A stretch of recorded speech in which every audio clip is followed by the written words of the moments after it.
할렐루야. 아멘. 우리 옆에 분하고 한번 인사합시다. 잘 오셨습니다. 우리 한 번 더 인사합시다. 당신을 위해 좋은 일이 시작되었습니다. 당신을 위해 좋은 일이 시작되었습니다. 아멘. 오늘은 예수님의 행적 84번째 이야기입니다. 제목을 한번 같이 읽겠습니다. 생명의 복음이 되신 예수님. 생명의 복음이 되신 예수님. 아멘. 부활하신 예수님을 만난 후에 바울은 로마서 10장 13절에 이렇게 말을 합니다. 누구든지 주의 이름을 부르는 자는 구원을 얻으리라. 아멘. 도대체 구원을 받을 수 없었던 자신이 선생님이 울려요. 예수 그리스도를 통해 구원받은 하나님의 자녀로 거듭난 후에 그 십자가의 복음의 능력이 있음을 확신하며 이렇게 선포한 것입니다. 그러면서 자신과 같이 예수 그리스도의 이름을 불러 구원받을 성도들이 일어나도록 성도들에게 이렇게 선포를 합니다. 그런즉 저희가 믿지 아니하는 이를 어찌 부르리요? 듣지도 못한 이를 어찌 믿으리요? 전하는 이가 없이 어찌 들으리요? 보내심을 받지 아니하였으면 어찌 전파하리요? 라고 외칩니다. 누군가 예수 그리스도를 믿었다면 그 믿음의 시작에는 하나님께 보내심을 받아 복음에 헌신된 자들의 외침이 있었다 말하고 있는 겁니다.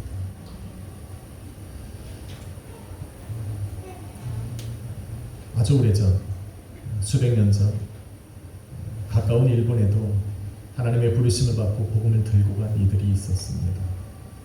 지난주에 저는 복음의 황무지라 불리는 일본에 다녀왔습니다. 하나님의 부르심을 받아 복음을 전하다 순교한 이들의 순교지를 다녀왔습니다. 나가사키 현에 있는 북서부에 위치한 히라도 섬입니다. 일본에는 0.6%의 신자들이 있는데 바로 이 히라도 섬이라는 곳에 집중되어 있습니다. 잠시 한번 사진을 보려 합니다. 제가 탄 비행기입니다.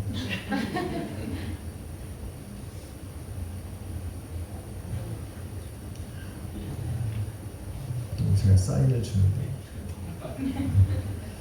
네, 이것들을 다녀왔습니다. 다음 이곳이 유네스코 세계문화유산에 등록된 타비라 교회입니다. 다음은 네, 여기가 그곳입니다. 제가 직접 찍은 거예요. 잘 찍었죠? 네, 이곳은 자벨 신부가 순교한 성 프란치스코 자비엘 교회라는 곳입니다. 아주 멋있습니다.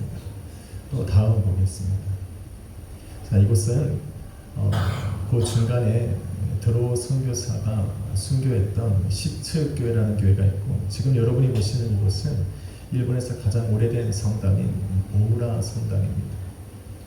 이 오우라 성당의 외벽에는 그 다음 사진을 보시면 순교한 이들이 청동 기념비에 실제 크기로 이렇게 만들어져 있습니다. 1597년 일본이 기독교 금지령을 내리고 많은 카톨릭 신자들을 죽이기 시작했습니다. 이때 그 가운데서 핵심으로 사역을 했던 선교 사역을 했던 26명의 선교사들이 숨진 곳이기도 합니다. 이들 중에 6명은 스페인 신부였습니다. 또 20명은 일본인들인데 이 중에 그 옆에 자그마한 자매들이 보입니다. 그 앞에 사진 잠깐 더 볼게요. 12살 먹은 소녀들입니다. 이 소녀들은 자원에서 순교지를 따라 올라가서 십자가에 순교를 했습니다. 많은 사람들이 이 소녀들을 말렸습니다. 부모도 말렸고 친구들도 말렸고 또 많은 아는 지인들이 이 소녀들의 손을 잡고 가지 말라고 했습니다. 너희들은 갈 필요 없다. 아직 기회가 있으니 너희들은 죽지 않아도 된다 라고 말을 했을 때 이 두 소녀가 이렇게 말을 합니다. 나도 나의 하나님께 가려고 합니다. 나를 보내주십시오 라고 하면서 이 선교사들의 맨 뒤를 따라서 이 순교지로 향하여 올라갔습니다. 기록에 보니 이들이 십자가에 매달려서 창에 찔려 죽었지만 이들의 얼굴은 모두가 웃고 있습니다. 십자가에 두 손이 묶이기 전까지 이들은 두 손을 모아서 주님 앞에 감사의 기도를 드렸고, 또 선교사님들은 그 손을 높이 들어서 그 하나님께 영광을 올려드렸다 기록을 합니다. 그 다음에 보시면 이것이 바로 카레마츠 신사입니다. 신사라는 것은 마을의 신들이 위치한 곳입니다. 그래서 이런 신들을 제사하는 곳으로 만들어진 곳입니다. 우리나라 신당과 비슷합니다. 주로 바다에 인접한 산골 마을에 세워져 있는데 이것도 마찬가지입니다. 이 카레마츠 신사는 아주 산속 깊은 곳에 아주 허름한, 이거는 조금 보수한 거예요. 아주 허름한 나무로 만들어진 아주 작은 곳이에요. 저 안에 보면 불과 한 5-6명 들어갈 정도의 공간밖에 없습니다. 그런데 이곳에 특징이 있습니다. 다른 신사들과는 다르게 신들의 모양을 본뜬 우상이 없고, 또 그 제사에 사용되는 향을 피우는 것도 없습니다. 또 그 안에 들어가 보면 그 뒤쪽에 조그맣게 방 하나가 있는데 그 방 입구 앞에는 미닫이 문이 하나 있습니다. 그 미닫이 문을 열고 들어가면 그곳에 조그마한 예수의 사진들이 있습니다. 박해를 피해서 이곳으로 숨어드는 겁니다. 산속 깊은 곳에 순교지들을 인도하는 그 가이드도 이곳을 찾기가 여간 쉽지 않습니다. 그래서 산속 깊은 곳으로 올라가고 또 올라가고, 아주 깊이 올라가면 그 산 꼭대기쯤 올라갔을 때 이 신사가 놓여져 있는데 이곳에서는 많은 성도들이 모여서 예배를 했던 것입니다. 발각이 되면 안 되니까 입모양만으로 예배를 드렸습니다. 앞에서 인도하는 사람들도 입모양으로 함께 찬양을 했고, 기도를 낼 수 없으니 입모양으로 서로 기도를 주고받았습니다. 말씀을 전하는 이도 입모양으로 말씀을 전했고, 그 입모양을 따라서 그들이 신앙과 믿음을 유지했던 곳입니다. 그런데 그 산에서 조금 내려오다 보면 여러 개의 무덤들을 볼 수가 있습니다. 총 53개의 무덤들이 있는데 이렇게 숨어서 신앙과 믿음을 유지했음에도 그것이 발각이 되어 그 자리에서 처형을 당한 순교자들의 무덤이었습니다. 그래서 저희는 이곳에 나오면서 이들이 할 수 없었던 것을 그 앞에서 했습니다. 아주 힘있게 찬양했습니다. 소리 높여 기도했습니다. 가슴이 울릴 정도로 하나님 앞에 기도했습니다. 보통 이쯤 되면 그 다음에 사진이 있나요? 네, 이 안에 보시면 이렇게 되어 있습니다. 저 안에 미닫이 문이 있는데 그 안에 보면 저렇게 예수님의 이렇게 사진들이 이렇게 놓여 있고, 그 밖에는 다른 신사들과 동일한 모습들을 갖추고 있습니다. 혹시 이 사진 마지막인가요? 이곳이 그 26명의 그 순교자들이 죽임을 당했을 때 그 중에 한 명이 필리핀 사람이었습니다. 멕시코 사람이 있었다고 합니다. 그래서 이 멕시코 정부에서 그 한 사람을 기리고자 그 반대편에 큰 교회를 하나 세웠습니다. 그 다음 사진 볼까요? 여기가 지금 현재 유일하게 예배를 드리고 있는 성당입니다. 이렇게 순교지를 쭉 돌면서 제가 장기침이 좀 나오는데 이해해 주십시오. 오늘은 좀 감동 있게 해야 되는데 이쯤 되면 신앙 있는 목회자들이라면 마음에 감동들이 있습니다. 저희가 내려갈 때 또 다른 선교팀들이 올라오고 이렇게 교차하는 것이 있습니다. 그래서 누구나 감동을 받고 또 때로는 어떤 이들은 눈물을 흘리기도 했습니다. 그런데 희한하게 저한테는 감동이 일어나지 않는 겁니다. 아무리 가슴을 쳐도 가슴만 아프지 가슴에서 올라오는 것이 없는 겁니다. 믿음이 없는 건지 신앙심이 약한 건지 계속 고민을 하게 됐습니다. 왜 내 마음에서 그렇게 감동이 일어나지 않을까? 왜 내 마음에는 이렇게 저 순교자들의 발자취를 따라 걷는데 내 마음은 이렇게 요동함이 없을까? 고민이 됐습니다. 오히려 그것이 저에게는 가슴을 치는 이유가 된 겁니다. 왜 그럴까? 계속 질문을 저에게 던집니다. 나에게는 이게 감동이 일어나지 않을까? 제 자신에게 계속 묻기 시작합니다. 수많은 순교자들의 발자취를 따라 걷고 있는데 왜 내 마음은 이렇게 냉랭할까? 의문이 들 정도입니다. 그래서 참다 못해 가이드에게 이렇게 물었습니다. 저렇게 많은 순교자들이 죽음을 통해 남겨놓은 것이 무엇이라 생각합니까? 저도 알고 싶으니까. 저도 제 마음에 감동을 받고 싶었으니까. 그런 질문을 그분에게 던졌습니다. 그때 가이드가 이런 말을 합니다. 바로 목사님들이 보고 있는 바로 그것들입니다. 그래서 제가 생각을 했습니다. 이틀 동안 계속하여 차를 타고 다니면서 봐왔던 것들 중에 내가 보고 듣고 만지고 걸어왔던 것 중에 내가 본 것은 무엇인가 생각해보기 시작했습니다. 그리고 생각하니 관광지로 변해 있는 텅 빈 성당들, 그 성당 내벽에 그려져 있는 십자가 위에 달린 예수, 그리고 성당들 밖에 세워진 그 마리아의 동상들,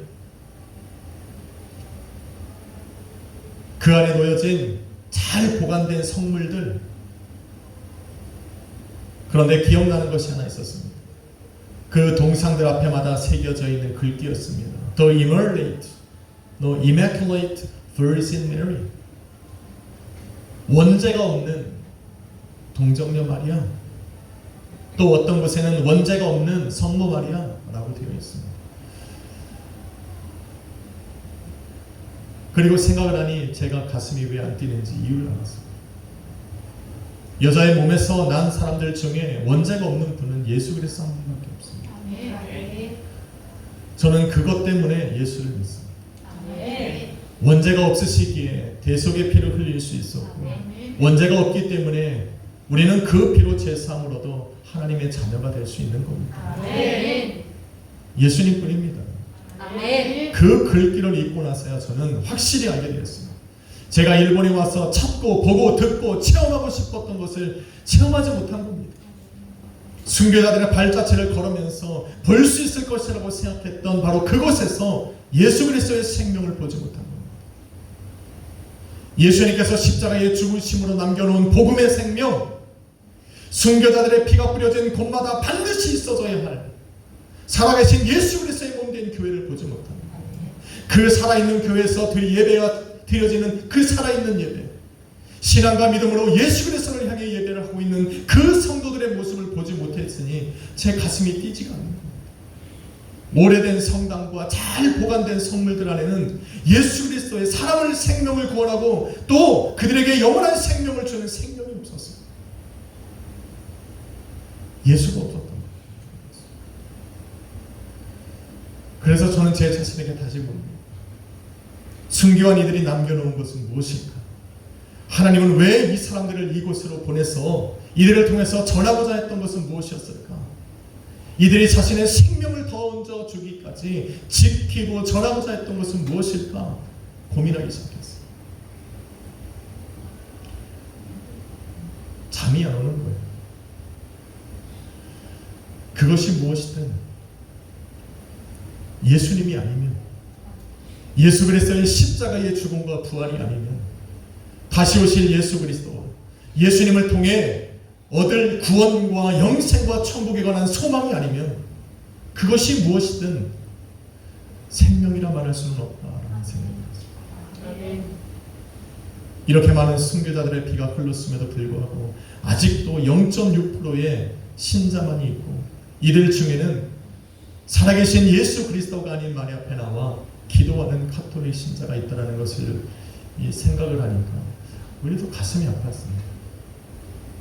지금도 수많은 선교사들이 복음을 들고 일본을 찾습니다. 저와 같이 많은 순교지를 방문하고자 많은 목회자들, 많은 성도들이 그곳을 찾아다니면서 일본을 위해 기도합니다. 그런데 여전히 2만 개가 넘는 그 우상들을 섬기는 나라, 변화되지 않는 나라, 복음의 황무지로 남아있는 그 땅, 그러면서 저는 생명은 오직 우리 구주 예수 그리스도의 이름과 십자가의 복음 안에 있다라는 것을 확신하게 됐습니다. 아멘. 복음이 아니고요, 사람을 바꿀 수 있는 능력이 없습니다. 아멘. 로마서 5장 7절은 이렇게 말합니다. 의인을 위하여 죽는 자가 쉽지 않고 선인을 위하여 용감히 죽는 자가 혹 있거니와 라고. 모든 순교자의 피가 값지지만 오직 예수 그리스도의 십자가의 복음을 위해 흘린 피만이 능력을 나타냅니다. 아멘. 믿으시면 하면 합시다. 아멘. 순교의 피를 흘린 많은 이들의 믿음을 저는 판단하려는 것이 아닙니다. 그들의 신앙을 논하려고 하는 것이 아닙니다. 이들이 흘린 피로 말미암아 남겨진 것이 오직 예수가 아니었다라는 것에 가슴이 아플 뿐입니다. 사도행전 4장 12절은 말합니다. 다른 이로서는 구원을 얻을 수 없나니 천하 인간의 구원을 얻을 만한 다른 이름을 주신 적이 없노라. 아멘. 예수 그리스도의 이름 안에 구원이 있습니다. 아멘. 예수 그리스도의 십자가의 복음의 능력이 있고 그 안에 생명이 있는 겁니다. 복음 안에 생명이 있기 때문에 예수 그리스도의 이름이 전해지고 십자가의 복음을 위해 순교의 피가 흐르는 곳에는 살아계신 예수 그리스도의 몸된 교회가 세워졌습니다. 아멘. 수많은 박해와 또 많은 이 위협과 죽음의 위협 속에서도 복음이 이어진 그곳에는 구원받은 사람들이 이어났습니다. 그들이 전한 복음이 또 복음의 사람들을 만들어내고 그 복음이 또 다른 구원받을 사람들을 계속하여 이뤄내는 것을 볼 수가 있습니다. 그럼 그곳에서 순교한 이들의 죽음은 헛된 것인가? 그렇지 않습니다. 복음을 먼저 접한 일본이 박해와 탄압과 또 잔인한 살상으로 기독교와 대적하며 복음을 거부할 때 그로 인해서 이 선교사들의 발걸음이 어디를 향했냐면 그 강을 바다를 건넌 조선시대인 우리나라를 향하게 된 겁니다. 복음을 거부하니 그 복음을 들은 이들이 우리나라로 발걸음을 돌리게 된 겁니다. 일본의 기독교 탄압과 잔인한 살상은 한 지역에서 일어났습니다. 그 자그마한 섬 안에 2만 명이 살고 있습니다. 한 선교사로 인해서 그 모든 사람들이 하나님을 믿게 됐습니다. 그런데 일본 정부가 그것을 알게 된 거예요. 그래서 그들에게 너희가 하나님을 믿으려면 5배의 세금을 내라 라고 이야기를 했어요. 당장 먹을 것도 없는 이 1500년대 16세기에 그들이 5배의 세금을 내기가 너무나도 힘든 거예요. 그래서 16 먹은 이 한 소녀가 그 많은 사람들 앞에 서서 우리는 이렇게 살 수 없다 하고 일본 역사에 처음으로 밀란을 일으킵니다. 그런데 일본 정부가 어떻게 합니까? 그 2만 명을 죽이고자 40만 명을 보냅니다. 당시에 칼을 쓰는 사무라이가 이 높은 지위에 있었는데 그들을 보내서 그 마을을 다 죽입니다. 이 소문이 세계로 뻗어나갔고 세계가 그 일본의 기독교 탄압을 박해하자 우리나라는 선교사들이 들어올 때 받아들일 수밖에 없는 겁니다. 그래서 선교사들이 들어왔는데 그 중에는 캐톨릭 교회에서 보낸 선교사들이 있었고 또 개신교 교회에서 보낸 선교사들도 있었습니다. 물론 후에는 우리나라도 유교 문화를 파괴한다 해서 기독교를 박해하기 시작했습니다. 그때 수많은 신자들이 죽었습니다. 대부분의 선교사들이 죽임을 당했습니다. 그때 몇몇 이 선교사들과 또 믿음을 가진 성도들이 발걸음을 옮겨 도착한 곳이 평양입니다. 1907년 평양에서 이들이 복음을 전하다 큰 부흥의 역사가 일어납니다. 이것이 바로 기독교의 큰 첫 번째 대부흥 성회입니다. 이때까지만 해도 우리나라는 카톨릭 신자들이 더 많았습니다. 카톨릭 교회가 더 많았고 카톨릭 선교사들이 더 많았습니다. 그런데 이 박해와 탄압과 수많은 살상으로 모든 이들이 다 죽어갈 때 평양에서부터 시작된 이 복음의 대운동이 기독교에 큰 변화를 일으켰습니다. 성도들이 늘어나기 시작합니다.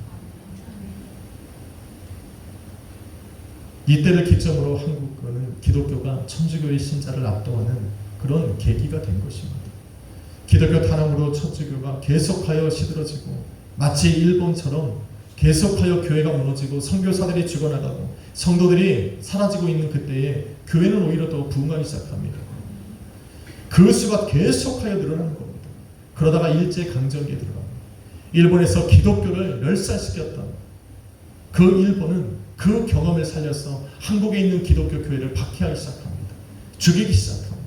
보이는 대로 살상하기 시작합니다.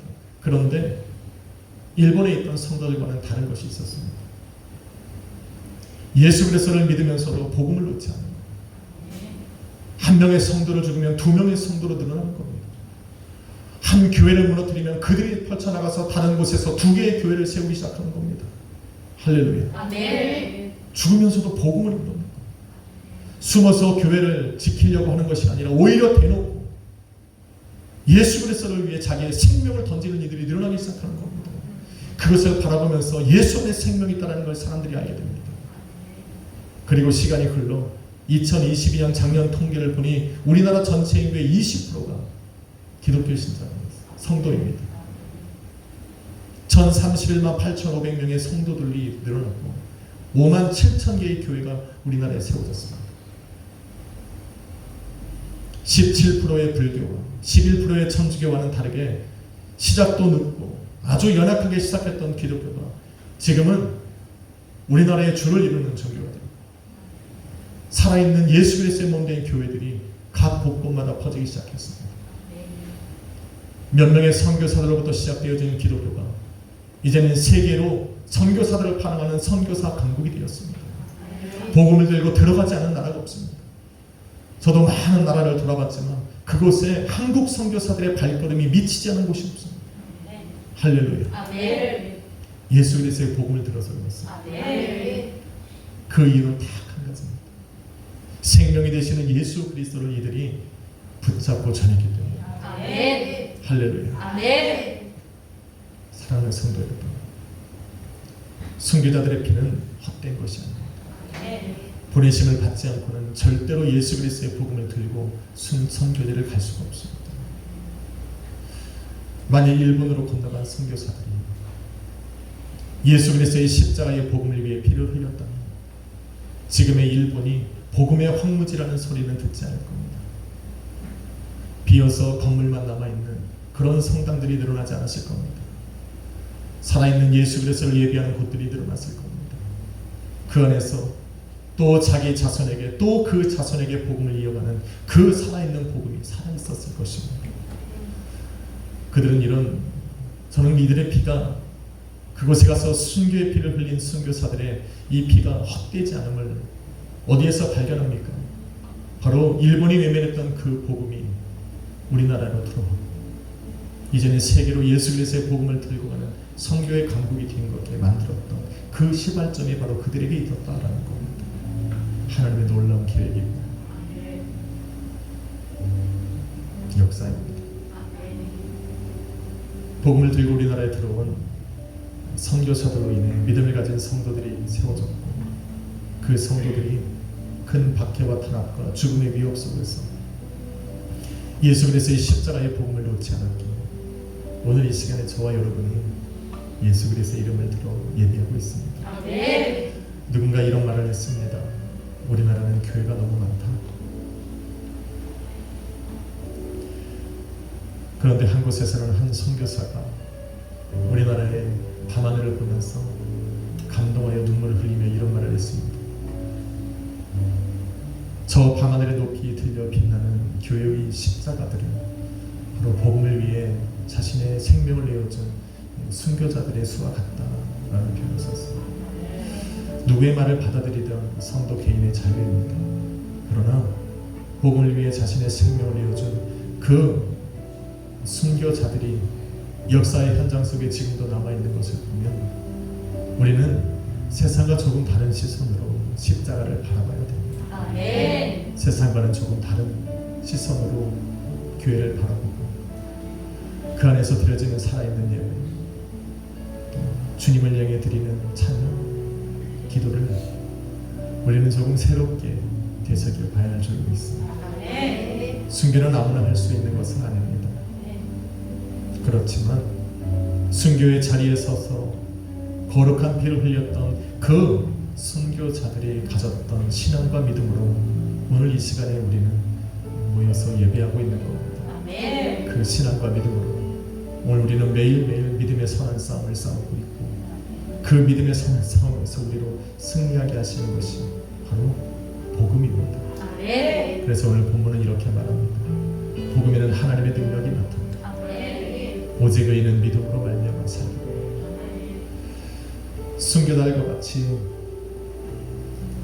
우리의 믿음의 싸움이 끝나고 삶의 여정을 다 걸은 후에 저와 여러분이 걸어갔던 발자취 끝에 저는 예수 그리스도의 이름이 남기를 소망해 봅니다.